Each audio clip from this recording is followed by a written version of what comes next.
कि हम दुखों से निपट ही नहीं सकते। हाँ, नाम जप नहीं है, भगवद आश्रय नहीं है, तो पक्का आप नहीं निपट सकते, आप डूब जाओगे दुखों में। अगर भगवान का नाम है, भगवान का आश्रय है, तो हर दुख से निपटने की सामर्थ्य है, पक्की बात समझ लीजिए।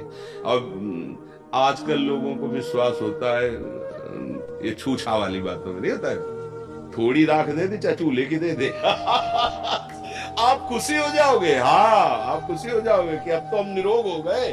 और हम कह रहे जड़ मूल से रोग का नाश करने का, भव रोग का नाश करने का उपाय राधा राधा कहो, राधा राधा कहो। तो ये समझ में नहीं आता क्योंकि इसमें पैसा नहीं लगा, इसमें आपको कोई ऐसा दिखाई नहीं दे रहा है, और ऐसे इधर उधर करके बात नहीं बनेगी। सत्य वस्तु को स्वीकार करो, हृदय से भगवान का आश्रय और नाम जप, तो पूर्व के जो हमारे पाप कर्म से हमें दुख आ रहा है हम उसे सह लेंगे, और आगे हमसे पाप हो नहीं रहे और भगवान का भजन करें तो आनंद आ जाएगा, आगे आनंद आ जाएगा। अभी अभी देखो, हम लोग अपने शरीर को मैं मान रहे हैं, शरीर सुख सुविधाओं को ही सुख मान रहे हैं, अपने को कर्ता भोक्ता मान रहे हैं, तो फिर अवश्य में भोक्तव्यम कृतम कर्म शुभाशुभम। और जब प्रभु के ऊपर समर्पित हो जाया जाता है, देखो प्रभु इतना प्यार करते हैं। हम पीछे वाले में बताया था, अगर माँ की गोद में सर रख देना वो दुलार करती तो आधा कष्ट तो उसके दुलार से चला जाता, नहीं चला जाता, वो कोई बात नहीं। वैसे जब ऐसा लगता है कोई मेरा है, अनंत माताओं जैसा प्यार प्रभु और लाडली जो, तो भला कैसे कष्ट रहेगा। नहीं आओ कि मैं आपकी हूँ, आप मेरे हो। और जब कभी भयानक पीड़ा और कष्ट ऐसा होता है ना, तो श्री जी वहां रहने ही नहीं देती कष्ट की जगह में, आनंद मिलता, लगता है कि जीवन का लाभ तो यही है। जैसे आपका ऑपरेशन होना हो और इंजेक्शन लगा दे तो आपका ऑपरेशन हो जाए, कोई परेशानी नहीं पड़ेगी, क्योंकि आप है ही नहीं वहां, बेहोश हो गए। तो जो मन एक दवा से इस कोटि का हो सकता है, वो भजन से किस कोटि का हो जाएगा। अब मन उस दुख का भोगने वाला आए नहीं, वो श्री जी के पास है, तो शरीर तो कोई फर्क नहीं। हमें ये चाहिए, ये अध्यात्म के द्वारा मिलता है, क्योंकि एक दुख निवृत्त हो जाए तो हमारा काम नहीं बनेगा।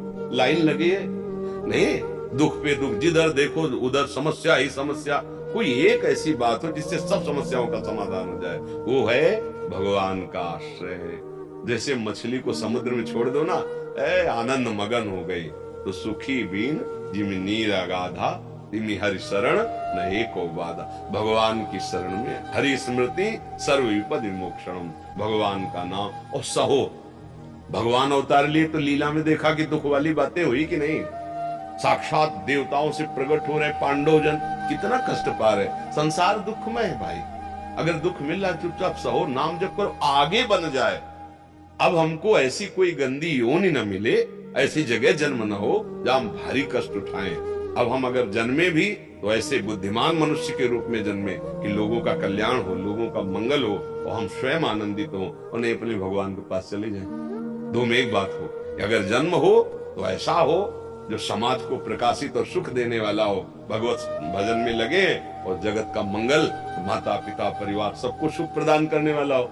अब ऐसा राक्षसी जीवन तो नहीं होना चाहिए, माता पिता को दुख, समाज को दुख, हिंसा वृत्ति के द्वारा, व्यभिचार वृत्ति के द्वारा दूसरों को दुख, ये तो ऐसा जीवन तो ना हो तो अच्छा। तो अपने को सुधार करना है, भगवान की शरण में होकर नाम जप करते हुए हमें उन्नतिशील होना है। जहां आ गए इससे नीचे न गिरे, मनुष्य योनि से, और आगे बढ़े, भगवदानंद की तरफ बढ़े।